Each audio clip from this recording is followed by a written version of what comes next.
Lại là cái củ cải xấu xa này. Làm mình bị ngã, lại còn làm bẩn mấy cỏ dại của mình nữa. Đến cả ngươi cũng ăn hiếp ta. Ai bảo ngươi mọc ngay giữa đường chứ? Tiếp nối tập trước. Khi hai chị em đang bắt thỏ rừng, Mạnh Nha vô tình trượt chân ngã xuống sườn dốc. Thiết trụ dẫn bố mẹ vào núi tìm Mạnh Nha.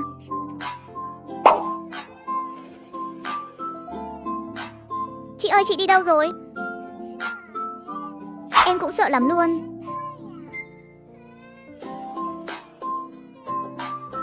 Mạnh Nha vừa khóc vừa đi, càng đi càng thấy tủi thân. Đang khóc nức nở, bỗng thấy dưới gốc cây bên cạnh có mấy chùm của dại nhỏ đỏ mọng. Mấy quả nhỏ này đỏ quá đi. Mạnh Nha đưa tay hái một quả bỏ vào miệng. Mê mơ. Ngọt thật đó, mê mơ.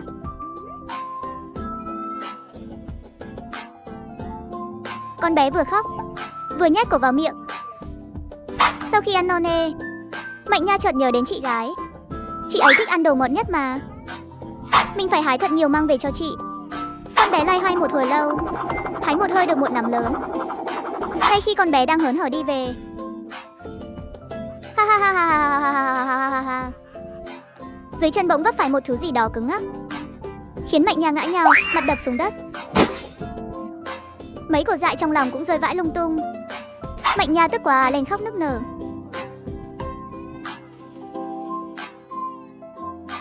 Con bé quay lại nhìn, thấy trong đống bùn lòi ra một nửa thứ gì đó vàng vàng.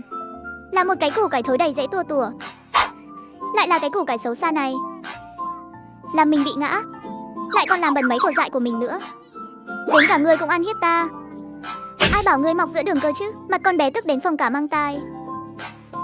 Hai tay dồn sức, nhổ phát cái củ cải thối đó lên tận gốc. Tiện tay vứt ra đằng sau, ném thẳng vào bụi cỏ rậm đằng xa. Cút đi cho xa, đừng để ta thấy mặt người nữa. Mạnh Nha nhìn khung cảnh lạ lẫm và đống của dại nát dưới đất, lại không kìm được mà khóc tiếp. Khóc mệt rồi, con bé lại nhặt mấy của bẩn dưới đất lên lau lau, rồi cho vào miệng ăn. Mê mơ. Đúng là ngọt thật. Trong khi Mạnh Nha đang chồng mông nhặt của dại lên ăn, thì một cái đầu vàng lớn từ trong bụi cỏ chui ra. Đại Hoàng, lát nữa cậu đến tìm tôi. Tổ tông nhỏ của tôi ơi, cả làng sắp lật tung cái núi sau này lên rồi. Còn em thì hay rồi, lại ở đây nhặt của dại. Ăn đi, còn nhóc ngốc rằng thiết trụ kia sắp phát điên vì lo rồi đấy. Mau theo bản Uông về nhà đi. Đại Hoàng, anh đừng có hung dữ với em mà. Của này ngọt lắm đó. Không tin anh nếm thử đi. Ngửi đúng là thơm thật. Tìm em cả buổi trời. Cổ họng bản Uông cũng sắp bốc hỏa rồi. Thôi thì bản Uông cũng nếm thử xem sao.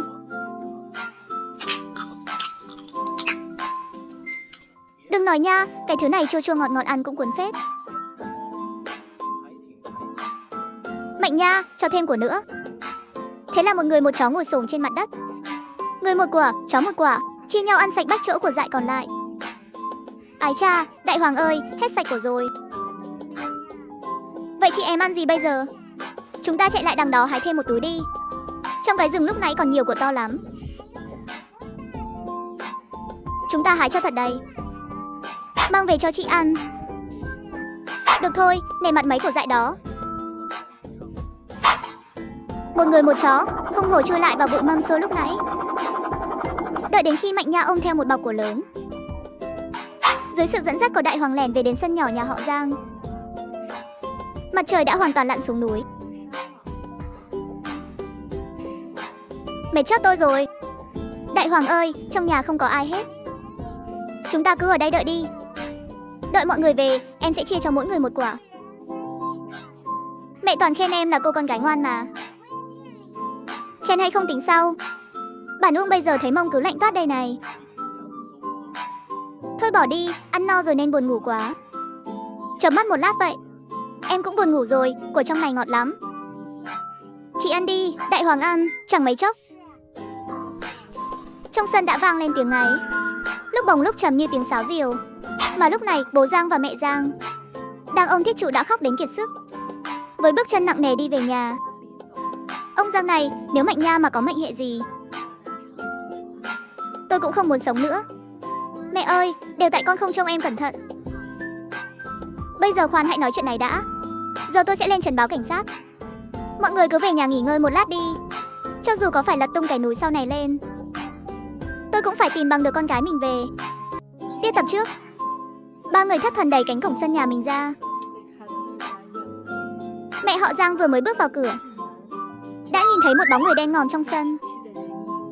Anh Giang, Thiết Trụ, mọi người mau nhìn kìa.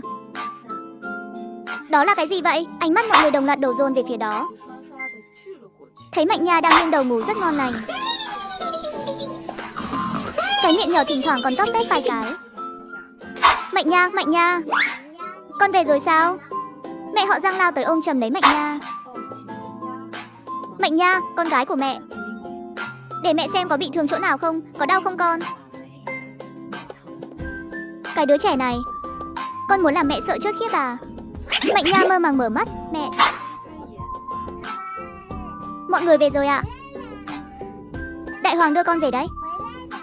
Con thấy trong nhà không có ai nên ngủ thiếp đi ở đây. Con đã chạy đi đâu vậy? Con có biết là mọi người ở trên núi gọi đến khản cả cổ rồi không? Sao con về được đây? Con về bằng cách nào được nữa? Tất nhiên là bản Uông ta đưa về rồi. Cái tổ tông nhỏ này ở trong núi ăn uống sướng như tiên vậy. Mẹ họ Giang đang ôm Mạnh Nha đầy âu yếm thì thấy những quả dại rơi vương vãi trên đất. Mạnh Nha, đây là cái gì? Giỏi lắm Giang Mạnh Nha. Cả làng mấy chục thanh niên trai tráng đến cơm tối còn chưa kịp ăn. Ở trên núi gọi đến rách cả họng, đi đến gãy cả chân. Bố con còn định lên trần báo án rồi kia kìa. Mẹ thì suýt chút nữa là nghĩ quẩn rồi. Con thì hay rồi, ở trong núi ăn cho no nê, lại còn mang về nhiều thế này, rồi nằm đây ngủ một giấc ngon lành. Quả này ngọt lắm ạ. Con với Đại Hoàng chạy đi hái đấy. Con định mang về cho chị ăn. Cho chị con ăn à? Con cũng hiếu thảo gớm nhỉ. Con có biết mẹ của con vừa rồi suýt nữa là mất mạng không? Con có biết chị của con khóc đến mức sắp mất đi luôn không? Vậy mà con còn ở đây ăn của cho mẹ xem hả? Con tại lúc đó đói quá mà. Hôm nay mẹ phải dạy dỗ cái đồ con nít không có lương tâm này một trận mới được. Á, mẹ ơi, đau quá. Mẹ muốn con biết thế nào là đau. Con còn biết đau à? Lòng của mẹ còn đau gấp trăm lần con đây này. Chắc lại thêm 2 cái đánh thật mạnh. Con mới có mấy tuổi hả mà đã dám chui vào tận rừng sâu? Vạn nhất gặp phải sói thì làm sao? Con định tâm muốn lấy mạng của mẹ có phải không? Mẹ ơi, đừng đánh nữa. Muốn đánh thì mẹ đánh con đi. Là con dắt em đi mà. Là tại con không trông em cẩn thận. Mẹ ơi, mẹ đánh con đi. Con còn dám nói mình là chị hả? Con dám bỏ mặc em trong rừng rồi tự mình chạy về. Nếu Mạnh Nha thật sự không tìm về được thì cả đời này của con, liệu con có ngủ yên được không? Mẹ đánh cho các con chừa cái thói không nghe lời. Mẹ đánh cho các con chừa cái thói lập công. Lần này từ trong sân nhỏ nhà họ Giang truyền ra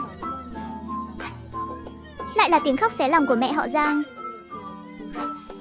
Mấy phút sau, mẹ họ Giang ngồi bệt xuống đất. Để mẹ đánh rớt các con luôn cho rồi, để khỏi phải ngày nào cũng lo lắng hãi hùng. Cả tối nay mẹ suýt nữa là mất mạng rồi. Mạnh Nha vốn dĩ đang gào khóc nức nở, nhưng lại thấy mẹ nước mắt đầm đìa, trong mắt toàn là sự sợ hãi tột cùng. Mẹ ơi, mẹ đừng khóc nữa. Mạnh Nha hết đau rồi. Mẹ đừng khóc nữa có được không? Mạnh Nha đưa đôi bàn tay nhỏ bé bẩn thỉu ra,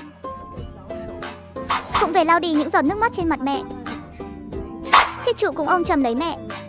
Ở phía bên kia, mẹ, con cũng sai rồi.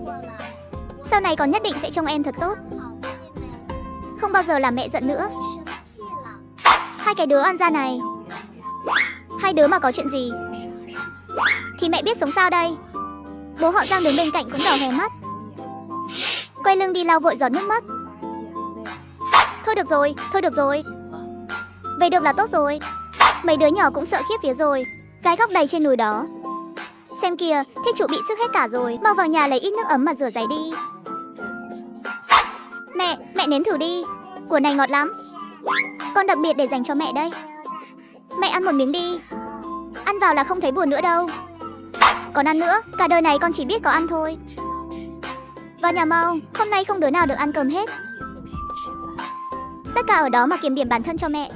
Mặc dù ngoài miệng nói vậy, nhưng việc đầu tiên mẹ họ Giang làm sau khi vào nhà chính là đi vào gian bếp, bưng bát canh đậu đỏ đã hâm nóng sẵn trong nồi ra.